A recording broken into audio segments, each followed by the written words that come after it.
Hello मेरे प्यारे बच्चों, कैसे हैं आप सब। स्वागत है आपका बायो इंग्लिंग पर, जहां हम करेंगे नीट की बात थोड़े फन के साथ। आज है जनवरी 1, new year began, new resolution strong है भाई। अब सिर्फ पढ़ाई पढ़ाई और पढ़ाई। हमारा मिशन है NEET examination 2026।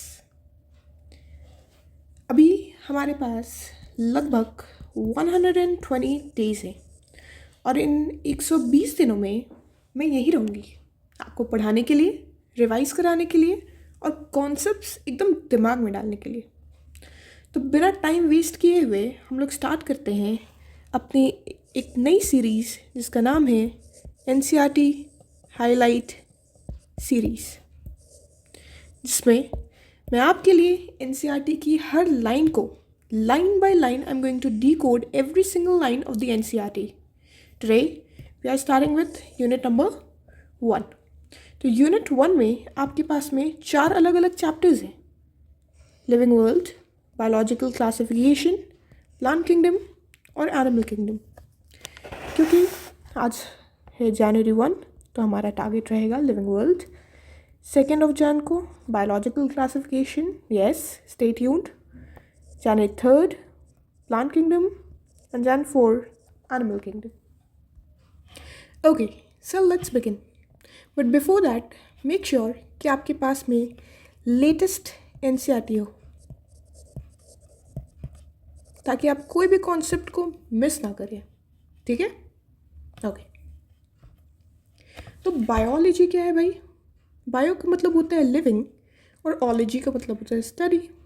It is the science of life forms and living processes. यहाँ पे एक और चीज़ हमें ध्यान में रखनी है कि इसमें हम ना सिर्फ लिविंग के बारे में पढ़ते हैं but also we talk about the non living things, उनके इंटरेक्शंस, हर चीज़, बहुत सारे स्पीशीज़, बहुत सारे ऑर्गेनिजम्स, इन सब के बारे में हम बात क्या करते हैं। आप देख सकते हैं inanimate as well as the animate. Okay, आप देख सकते हैं यहाँ पे आपको एक टर्म मिल रहा है एंथ्रोपोसेंट्रिक। क्या कहता है ये टर्म भाई? थोड़ा समझते हैं इसको। One moment.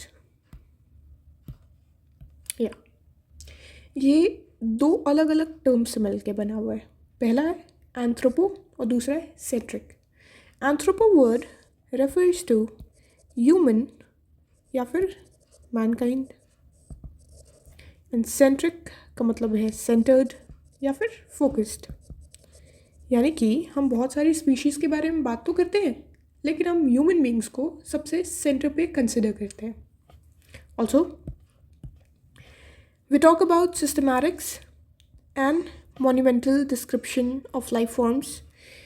पहले तो ये 2 बड़े भारी भरकम से शब्दों को समझते हैं, क्योंकि आप कभी नहीं जानते कौन से वर्ड से आपके नीट एग्जामिनेशन में क्वेश्चन पूछ लिया जाए। सिस्टमैटिक क्या कहता है भाई? It refers to classification and study of organisms in organized scientific ways based on similarities, differences and evolutionary relationships.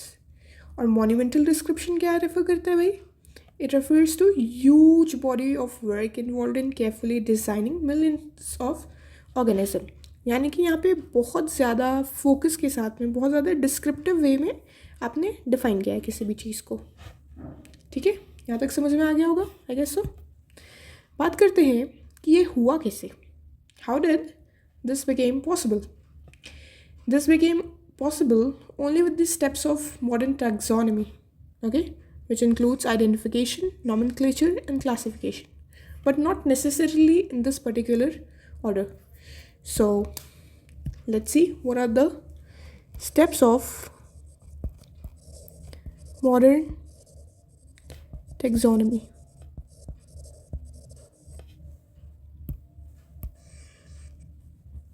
पहला स्टेप है कैरेक्टराइजेशन।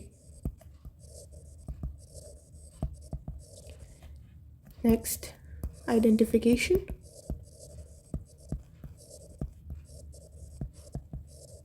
नेक्स्ट क्लासिफिकेशन,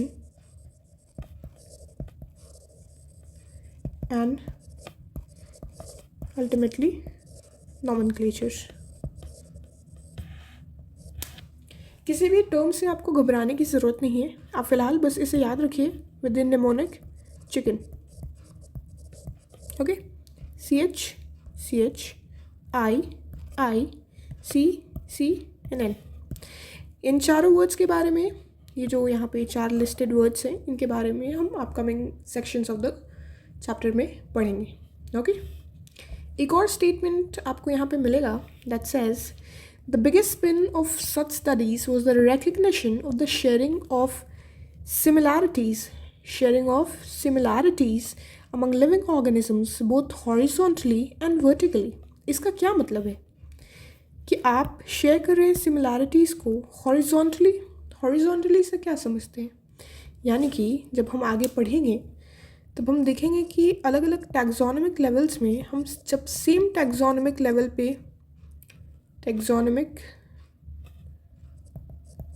पे बात करें, that is horizontal study.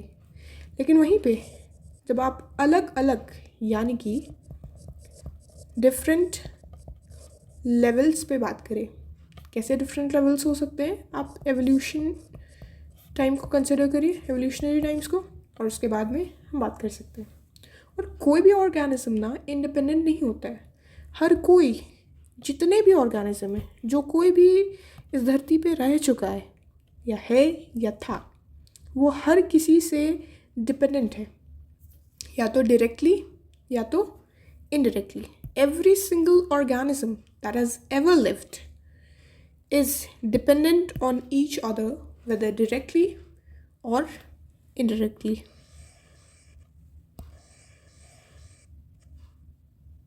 And therefore conservation of biodiversity is very necessary, क्योंकि किसी एक के extension से बाकी के भी एक्सटिंक्शन हो सकते हैं. और यहाँ से आपका बन सकता है assertion और reasoning का क्वेश्चन. तो please pay attention to this particular topic. Moving forward हम बात करेंगे अर्नस्ट मेयर के बारे में, ठीक है, जिन्हें the Darwin of the 20th century भी कहा जाता है. And also he has been associated with the title of Alexander Agassiz professor of zoology emeritus. इन्होंने बहुत सारे सेक्शंस में काम किया है, बहुत सारे अलग अलग रिसर्च स्पैन करी है, जैसे कि in ornithology, that is the study of birds. इन्होंने काम किया है टैक्सोनॉमी के सेक्शन में, that is the science of identification, naming and classification of organisms. उन्होंने काम किया है zoo geography, that is animal distribution वाले सेक्शन में.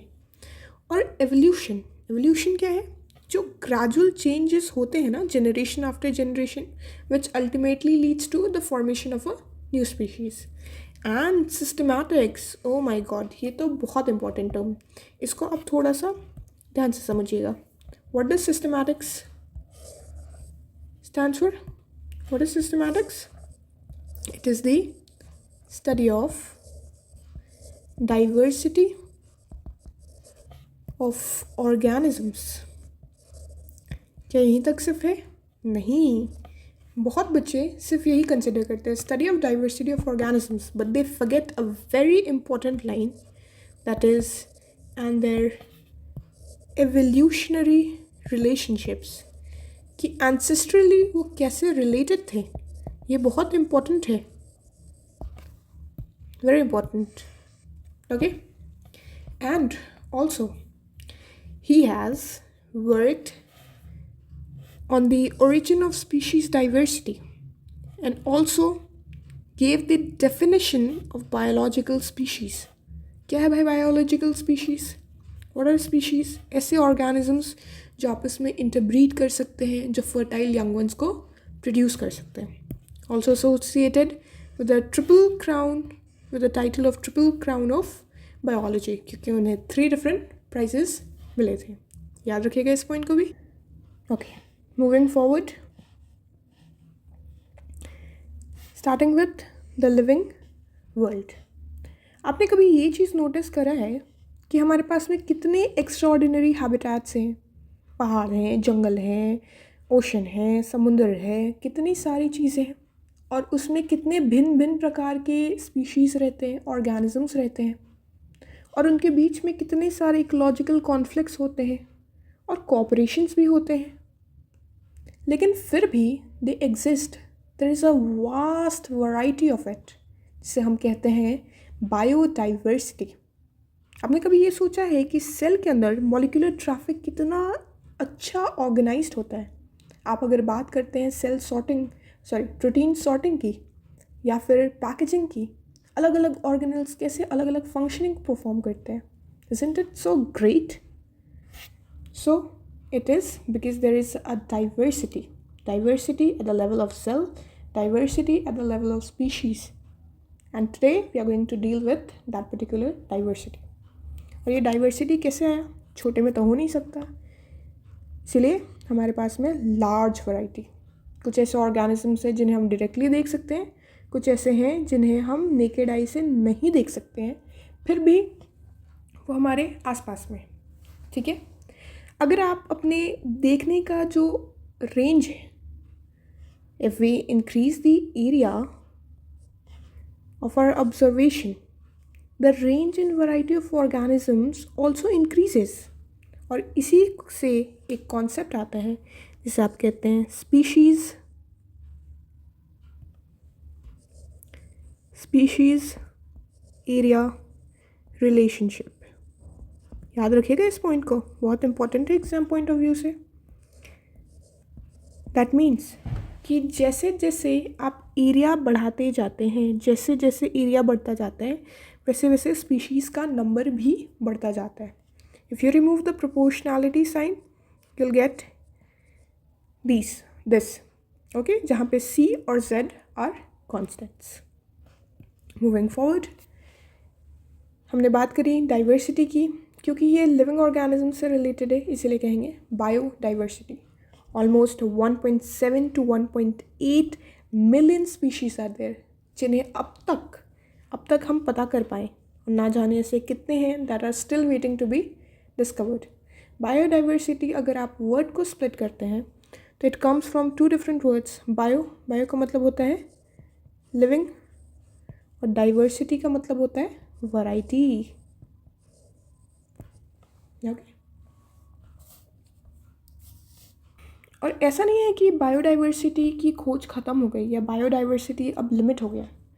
हर रोज़, या मैं यूँ कहूँ कि बहुत जल्दी we are able to find new organisms, they are being identified and still being added in the list.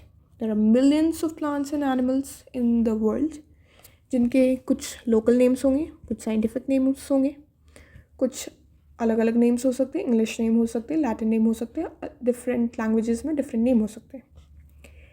दिक्कत यहाँ पर ये है कि अगर सारे साइंटिस्ट एक जगह बैठे और एक पर्टिकुलर स्पीशीज़ के बारे में बात करने लगे या एक पर्टिकुलर ऑर्गेनिज्म के बारे में बात करने लगे, तो काफ़ी कन्फ्यूजन होगा, राइट, कि मैं इसे कहूँ क्या। इसे मैं आपको एक एग्जांपल समझाती हूँ। मान लो एक इंसान है जिसे घर वाले कभी छोटू कहते हैं, दोस्त इसे अनुज कहते हैं, कोई अंकित कहते हैं, okay.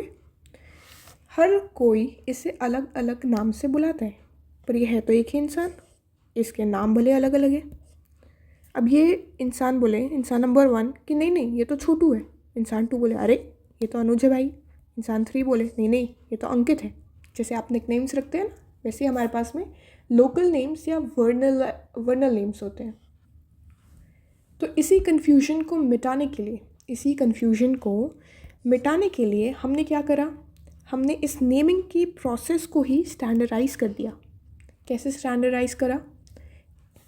Via nomenclature. This process is called as nomenclature, जहाँ पर हम क्या करते हैं, ऑर्गेनिजम्स को पहले तो डिस्क्राइब करते हैं और एकदम सही उसके कैरेक्टरिस्टिक्स को पहचानते हैं, and then we get to know what organisms the name is attach to, जिसे हम कहते हैं आइडेंटिफिकेशन। ठीक है, this point is talking about your characterisation. जो आगे मैंने आपको यहाँ पर बताई थी ना, ये 4 स्टेप्स ऑफ मॉडर्न टैक्सोनॉमी बताई थी ना, कैरेक्टराइजेशन, आइडेंटिफिकेशन, क्लासिफिकेशन और नॉमेनक्लेचर। कैरेक्टराइजेशन क्या हुआ? ऑर्गेनिज्म को आप एकदम करेक्टली डिस्क्राइब करते हैं। फिर उस कैरेक्टरिस्टिक्स की हेल्प से उस ऑर्गेनिजम्स को आइडेंटिफाई करते हैं। ठीक है, नेक्स्ट हम डील करेंगे क्लासिफिकेशन पर भी, आते हैं उस पर भी।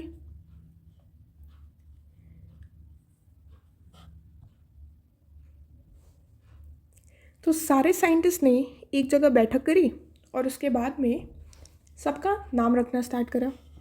प्लांट्स के लिए एक सोसाइटी थी, एक ग्रुप ऑफ साइंटिस्ट ने बनाया जिसका नाम था international code for biological nomenclature. यही वो संस्थान है जो आपके प्लांट रिलेटेड जितने भी ऑर्गेनिजम्स हैं उनका नामकरण करती है।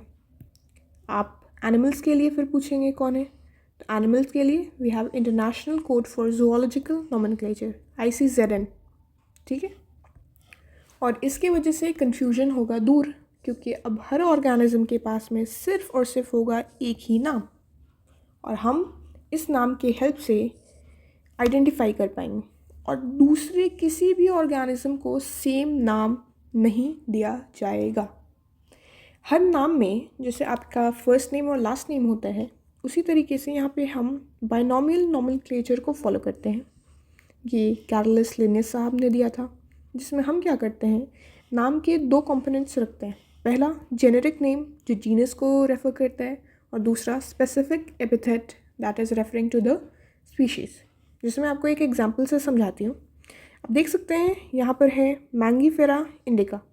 ये कौन है भाई? आम फलों का राजा। तो इसका नाम कैसे रखा गया? ये जो आप मैंगीफेरा देख सकते हैं, this is the genus name, और उसके बाद फिर जो इंडिका है that is the species name. हो गया, ये तो था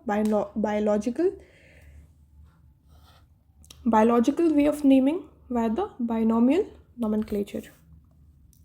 So it is generally in Latin, क्योंकि Latin एक डेड लैंग्वेज है तो हम उसी से डिराइव करते हैं, और जब भी प्रिंट करना होता है इसे हम इटैलिक्स में प्रिंट करते हैं।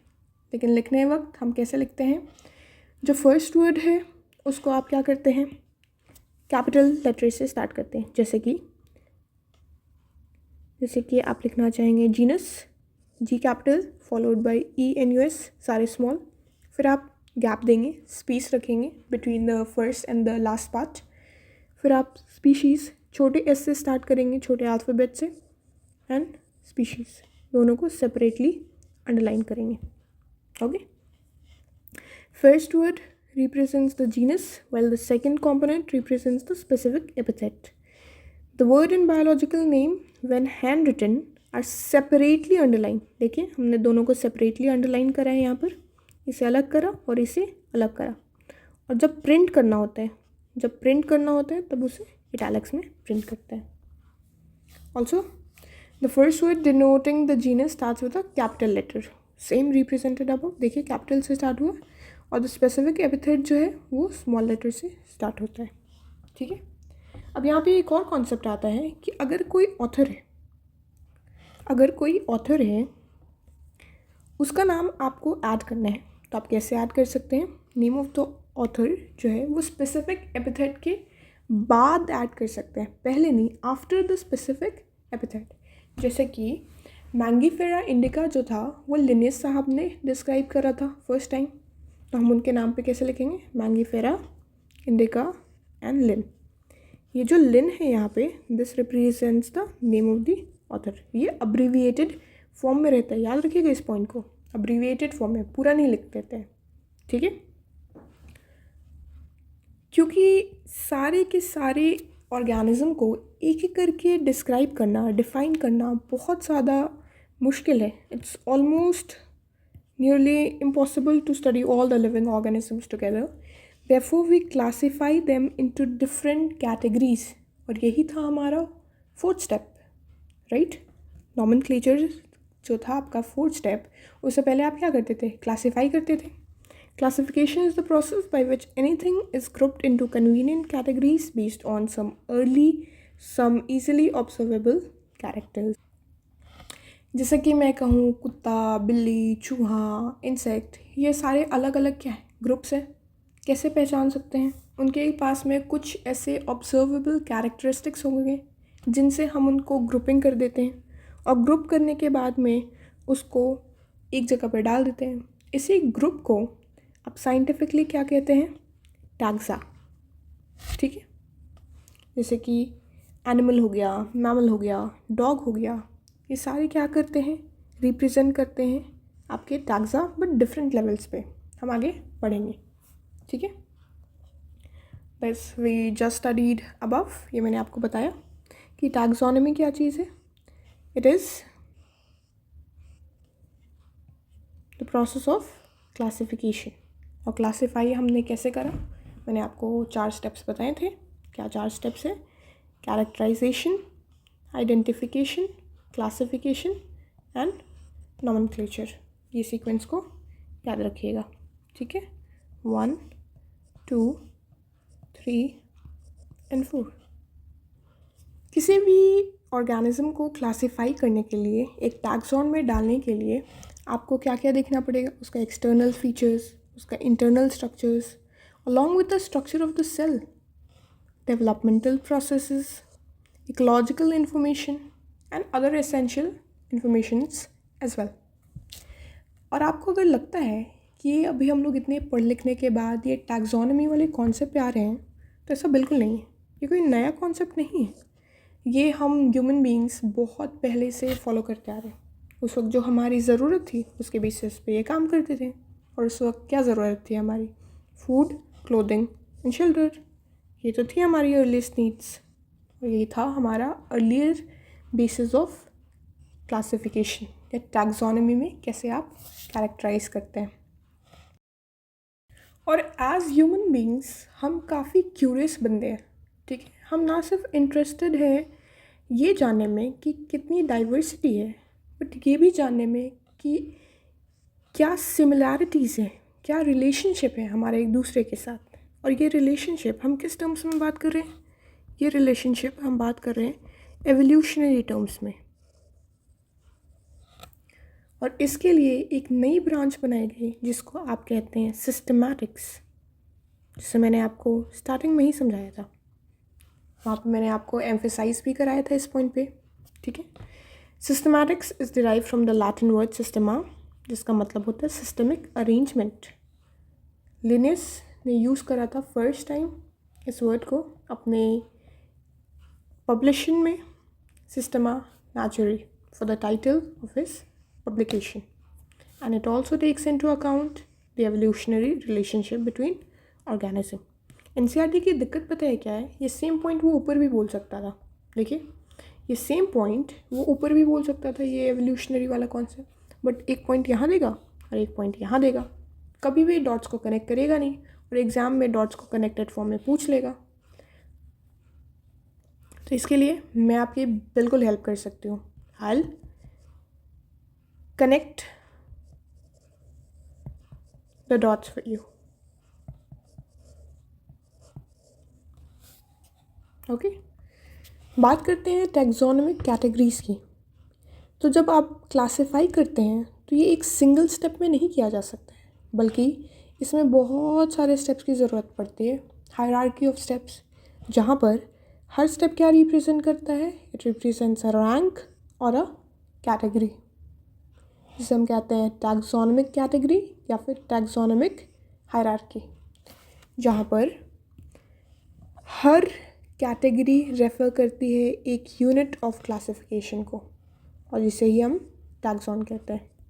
Every category represents a rank, and every rank is commonly termed as a taxon, which is basically the unit of classification. Remember this, important. याद रखिएगा कि जो ग्रुप है वो रिप्रेजेंट करता है कैटेगरी को, जो कैटेगरी है वो फर्दर डिनोट करता है आपके रैंक को। रैंक या टैक्सॉन सिनोनिमसली यूज़ करते हैं। This is the unit of classification, important as well. These taxonomic groups, categories are distinct, अलग अलग बायोलॉजिकल एंटिटीज़ हैं, and not merely morphological aggregates। यानी कि हम सिर्फ मॉर्फोलॉजी को देख करके उसको एग्रीगेट नहीं कर रहे हैं, हम और भी अलग अलग पैरामीटर्स के बारे में पढ़ाई कर रहे हैं, और उसके बाद फिर अलॉट किया जा रहा है। And with the help of these taxonomic studies, we are now able to categorize into different categories. Categories like kingdom, phylum, class, order, family, genus, and species. We'll deal with every one of them. सबसे बड़ा है आपका kingdom, then comes the phylum और division. याद रखिएगा, phylum और division कोई अलग अलग टर्म नहीं है, दोनों आप सिनोनिमसली यूज़ कर सकते हैं. बस एक बेसिक डिफरेंस है कि जो फाइलम है दिस इज़ यूज फॉर या विथ रिस्पेक्ट टू एनिमल्स, और जो डिवीजन है वो हम यूज़ करते हैं विथ रिस्पेक्ट टू प्लांट्स. बस इतना ही डिफरेंस है, दोनों का हायरार्किकल पोजिशनिंग बिल्कुल सेम है. ठीक है. Next comes the class, order, family, genus and the species. इसे आपको याद करना पड़ेगा. This flow chart must be learned, क्योंकि इससे बहुत बार क्वेश्चन पूछा गया है. PYQ काफ़ी बार रिपीट किया गया है. इवन आप लेटेस्ट पेपर में देखेंगे 2022 में भी यहाँ से एक क्वेश्चन आया हुआ था. इसे अगर आप असेंडिंग ऑर्डर में देखेंगे, ठीक है, इसे अगर आप असेंडिंग ऑर्डर में देखेंगे तो ये कुछ इस तरीके से चलता है. स्पीशीज़ सबसे लोअर पोजीशनिंग पे आएगी. ठीक है, सबसे लोअर पोजीशनिंग पे आएगी, और किंगडम जो है वो सबसे हायर पोजीशनिंग पे जाएगा. इसे याद करने के लिए आप क्या कर सकते हैं, ऐसे याद रख सकते हैं, कीप पॉट क्लीन और family gets sick. Follow the initials of each word and you're good to go. बस याद रखिएगा कि phylum is for animals and division is for plants. दोनों का रैंक सेम होता है, कोई डिफरेंस नहीं.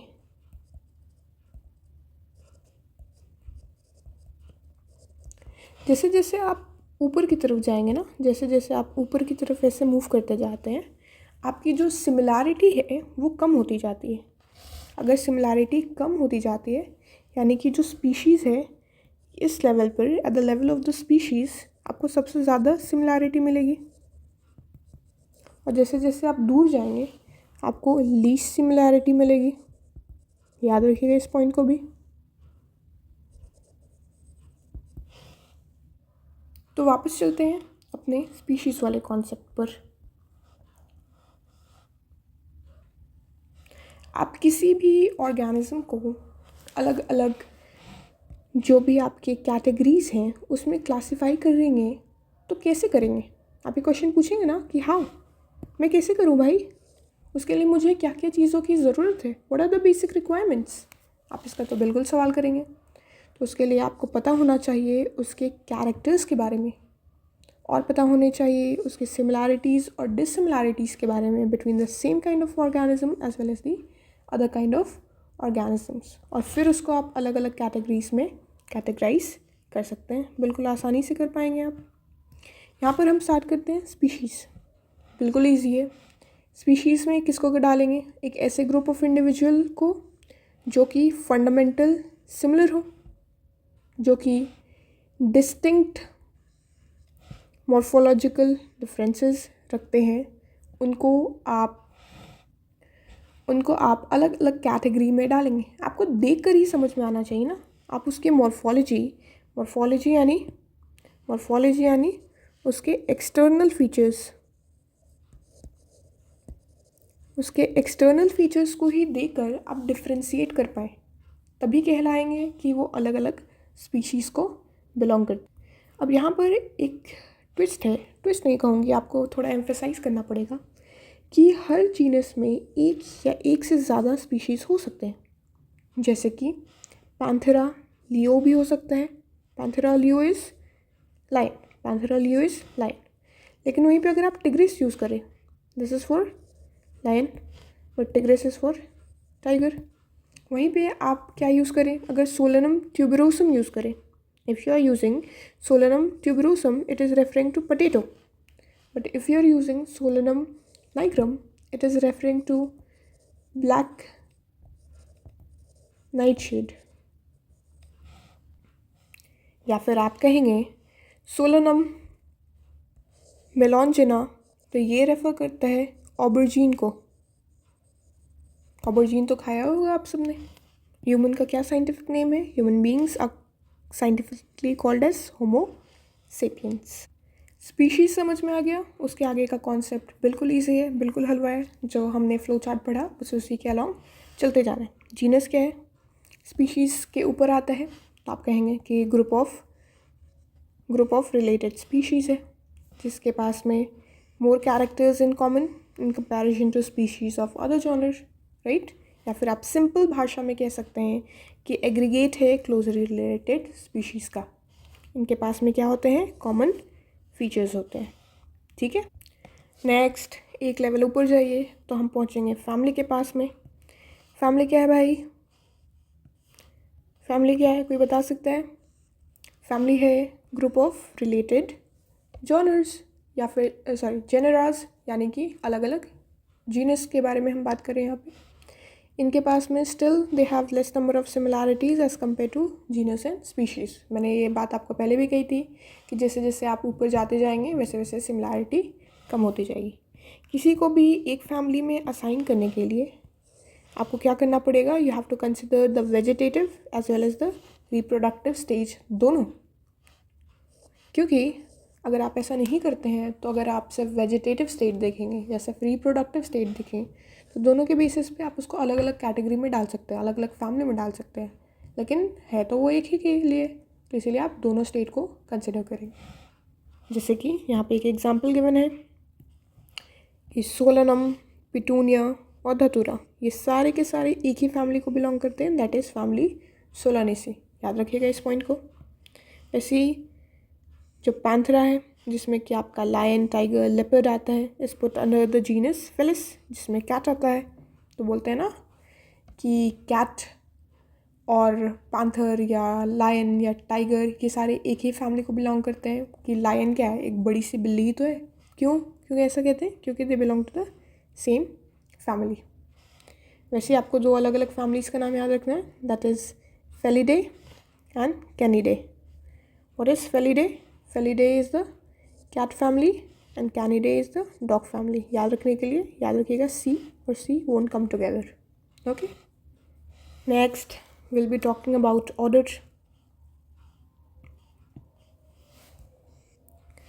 क्या है ऑर्डर? कोई बता सकता है? How do we identify it? We identify based on the aggregates of different characters. And what are those characters? They are the assemblage of families which exhibit a fewer similar characters. जैसे कि अलग अलग family हो गए, Convolvulaceae, Solanaceae, they are all included in the order. कौन से order में? पॉलीमोनेल्स। याद रखिएगा इस भी पॉइंट को। और इसमें कैसे हमने क्या बेसिस रखा? बेसिस रखा हमने फ्लोरल कैरेक्टर्स के। जैसे कि एनिमल ऑर्डर जो है कौन सा? कार्निवोरा, उसमें आपके क्या क्या आएंगे? Felidae and Canidae. बता सकते हैं फेलिडे कौन सा फैमिली है और कैनिडे फैमिली में कौन कौन आएगा? अब बताइए क्लास में क्या आएगा? Class comprises of related orders, जैसे कि हो गया ऑर्डर प्राइमेटा जिसमें आपका मंकी, गोरिल्ला, गिबन वगैरह वगैरह आते हैं। क्लास हो गया जैसे आपका ममेलिया, उसमें आपके ऑर्डर क्या आएंगे? कार्निवोरा, जिसमें एनिमल्स जैसे टाइगर, कैट, डॉग एट्सेट्रा आ सकते हैं, ठीक है।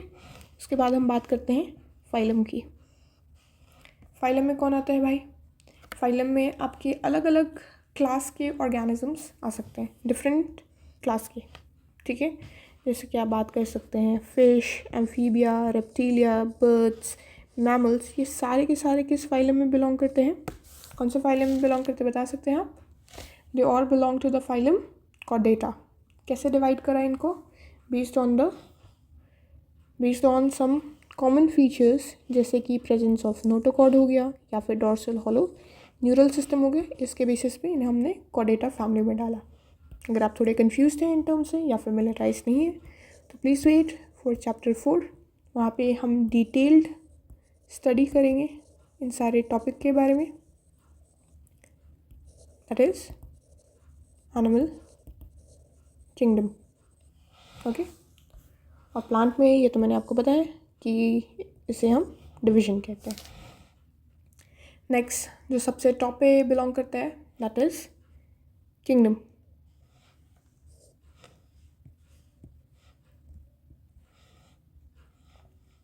किंगडम में आप किसके बारे में बात करते हैं? किंगडम में आप वेरियस फाइला के बारे में बात करते हैं and this is the highest category. ठीक है, ऐसे टोटल कितने किंगडम है आपके पास में? We have 5 different kingdoms. हमारे पास में कितने किंगडम है? 5 किंगडम। और ये 5 किंगडम क्लासिफिकेशन किसने दिया था, बता सकते हैं आप? कभी पढ़ा है, सुना है? आर.एच. विटेकर ने। कौन कौन सा है? मोनेरा, प्रोटिस्टा, फंजाई, प्लांटे और एनिमेलिया। इसके बारे में भी हम बायोलॉजिकल क्लासिफिकेशन में डिटेल में पढ़ेंगे। तो हमने ये सारे के सारे टैक्सोनॉमिक कैटेगरीज़ के बारे में डिटेल में पढ़ा, समझा और उनके पॉइंट्स भी याद करें। अब बात करते हैं कि ना सिर्फ ये सारे कैटेगरीज़ होते हैं, इनके अलावा भी कुछ सब कैटेगरीज़ होते हैं। जैसे कि आपने कभी सब ऑर्डर के बारे में सुना है या फिर आपने कभी सब फाइला के बारे में सुना है? बिल्कुल, ऐसे सब ऑर्डर और सब फाइला होते हैं जो हायर लेवल पे और फर्दर और डिटेल्ड क्लासिफिकेशन में हमारी हेल्प करते हैं। और ये तो मैंने आपको अभी बताया ही कि जैसे जैसे हम ऊपर जाते हैं तो नंबर ऑफ़ कॉमन कैरेक्टर्स जो हैं वो क्या होते हैं? डिक्रीज़ करने लगते हैं।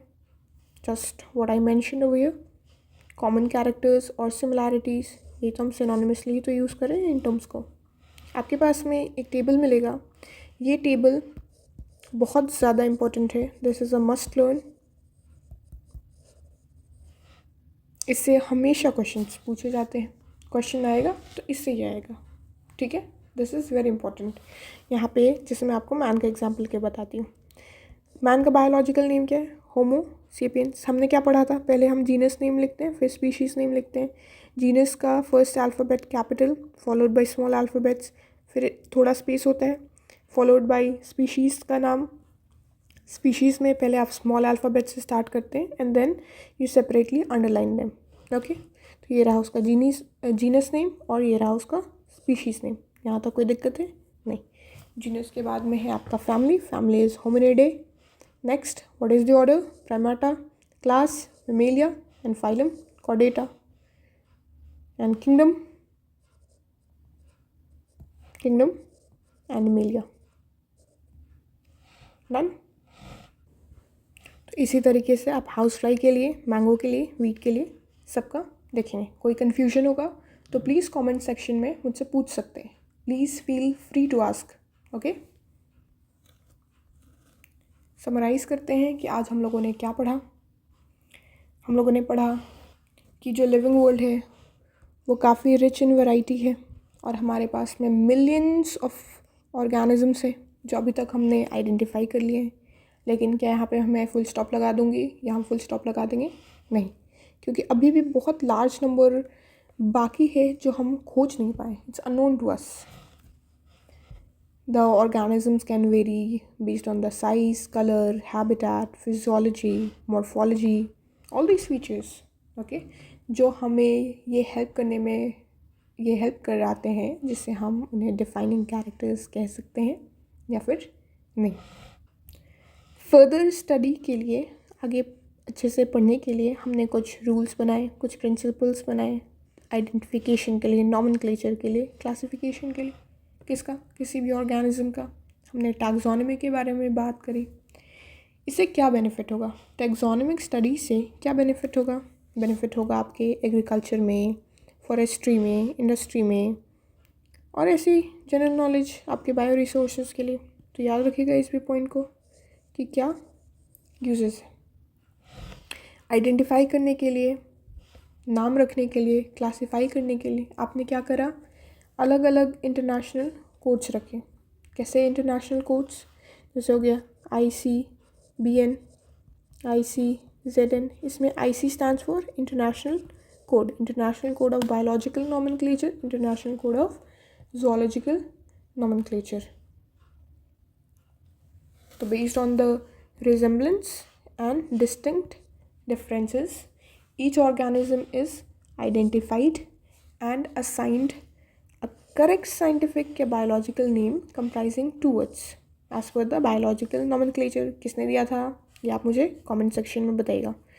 Who gave the binomial nomenclature? Comment करिए उनका नाम. वैसे ही हमारे पास में बहुत सारे कैटेगरीज हैं जिनको आप रैंक भी कह सकते हैं. इन्हीं को आप टैक्सोनॉमिक कैटेगरी या टैक्सा कहते हैं. All the categories constitute a taxonomic hierarchy, जो आपने पढ़ा कि पॉट क्लीन और फैमिली गेट्स सिक. ये एरो क्या रिप्रेजेंट करता है? Increasing. This arrow represents increasing order of similarity. With this, we wind up the chapter Living World. Yes, I hope आपको ये चैप्टर समझ आया होगा. I hope आपने इस सेशन को enjoy करा हो. कल 2 जनवरी को हम पढ़ेंगे बायोलॉजिकल क्लासिफिकेशन के बारे में. तो अगर आप इंटरेस्टेड हैं तो please subscribe the channel, hit the notification bell, ताकि आपको अपडेट मिल जाए और आप कोई भी चीज़ को मिस ना करें. Thank you so much and God bless you all.